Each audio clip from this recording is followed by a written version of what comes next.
खाने आए हैं। Do it for the Taj. आ जाएगा आज। Indian wear prices so iconic, हर look होगी historic. Ajio Big Bowl Sale.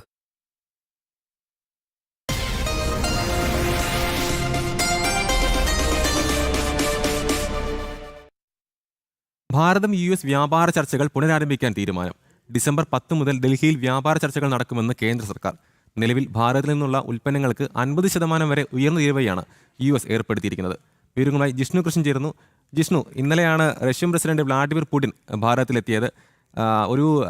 നമുക്കറിയാം, അമേരിക്ക അടക്കമുള്ള ഭാരതത്തിനെതിരെ തിരിയുന്ന രാജ്യങ്ങൾക്കൊരു മുന്നറിയിപ്പ് കൂടിയായിരുന്നു എന്ന് വേണം ആ ഒരു കൂടിക്കാഴ്ചയെ കണക്കാക്കാൻ. അതിൻ്റെ പിന്നാലെയാണ് ഇപ്പോൾ US ഭാരതം കരാർ വീണ്ടും ഒരു ഇതിലേക്ക് എത്തിയിരിക്കുന്നത്. എന്തൊക്കെയാണ് കൂടുതൽ വിവരങ്ങൾ?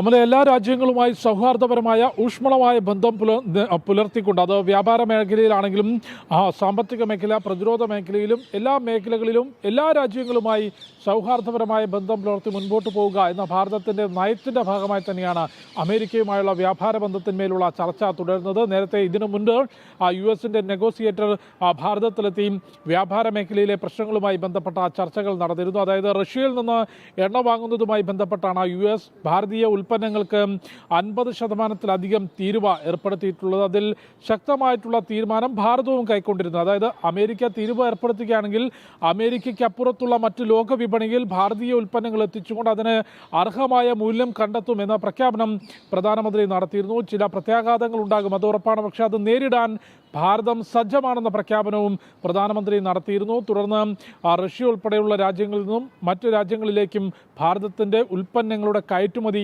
വർദ്ധിക്കുകയും ചെയ്തിട്ടുണ്ട്. അതുകൊണ്ടാണ് ഭാരതത്തിൻ്റെ സാമ്പത്തിക മേഖല വളർച്ചയിലേക്ക് പോകുന്നത് എന്ന നിരീക്ഷണം സാമ്പത്തിക വിദഗ്ധർ നടത്തുന്നുണ്ട്. അതിനിടയിലാണ് വീണ്ടും US പ്രതിനിധികൾ ഡൽഹിയിലേക്ക് എത്തുന്നത്. ഇവിടെ വ്യാപാര മേഖലയിലെ ബന്ധപ്പെട്ട ചർച്ചകൾ നടത്തും. അമേരിക്ക ആവശ്യപ്പെടുന്നത് റഷ്യയിൽ നിന്നുള്ള എണ്ണ വ്യാപാരം അവസാനിപ്പിക്കുകയാണെങ്കിൽ ഭാരതത്തിന്മേലുള്ള 50% മുകളിലുള്ള തീരുവ അത് 15% എത്തും എന്നുള്ളതാണ്. പക്ഷേ അത് ഏകപക്ഷീയമായി അംഗീകരിക്കാൻ ഭാരതം ഒരിക്കലും തയ്യാറാകില്ല. വിപണിയിൽ എവിടെ നിന്ന് ഭാരതത്തിന് ലാഭകരമാകുന്ന രീതിയിൽ ഉൽപ്പന്നങ്ങൾ ലഭിക്കുമോ അത് ഭാരതം വാങ്ങും. എവിടേക്കെല്ലാം ഭാരതത്തിൻ്റെ ഉൽപ്പന്നങ്ങൾ കയറ്റി അയക്കാൻ സാധിക്കുമോ അവിടേക്കെല്ലാം ഭാരതം വ്യാപാരം നടത്തും എന്ന കൃത്യമായ പ്രഖ്യാപനം പ്രധാനമന്ത്രി നരേന്ദ്രമോദിയും വിദേശകാര്യമന്ത്രി S ജയശങ്കറും ധനമന്ത്രിയും ഉൾപ്പെടെയുള്ളവർ നടത്തിയിട്ടുണ്ട്. അതുകൊണ്ട് എന്ത് തീരുമാനത്തിലേക്ക് ഈ ഭാരതം US വ്യാപാര ചർച്ചകൾ എത്തി നിൽക്കും എന്നുള്ളതാണ് നോക്കിക്കാണുന്നത്. അമേരിക്ക മുൻപോട്ട് വയ്ക്കുന്ന തീരുമാനങ്ങൾ ഏകപക്ഷീയമായി ഒരിക്കലും ഭാരതം അംഗീകരിക്കില്ല എന്നുള്ളതും വ്യക്തമാണ്.